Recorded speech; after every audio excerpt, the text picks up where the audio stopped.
আসসালামু আলাইকুম, সবাই কেমন আছেন? আজকের রেসিপি তেলা কচুর শাক রান্না করব। তো এই জন্য আমি পেঁয়াজ, রসুন আর কাঁচামরিচ খালি তেলে দিয়ে দিয়েছি, একটু লাল করে লবণ দিয়ে। এখন এটাতে তেলা কচুর শাক দিয়ে দিলাম।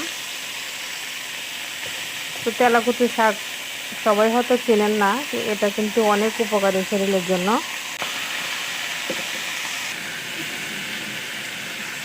এটা ডায়াবেটিস রোগীদের ডায়াবেটিস নিয়ন্ত্রণে অনেক কাজ করে। তাছাড়া এটা সবাই খেতে পারে।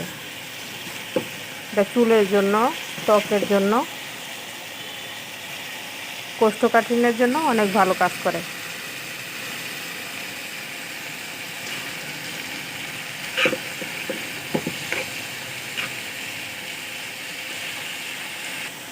তেলাকুচুর শাক সবাই খেতে পারেন। এটা বাজারেও কিনতে পাওয়া যায়, আবার ক্ষেত খোলায়ও পাওয়া যায়। তো এই তো হয়ে গেল আমাদের তেলাকুচুর শাক রান্না। পেঁয়াজ রসুনটা একটু বেশি করে দিতে হবে। এটা একটা ঔষধি শাক, খেয়ে দেখতে পারেন, অনেক টেস্ট আছে, ভালো লাগে খেতে। আল্লাহ হাফেজ।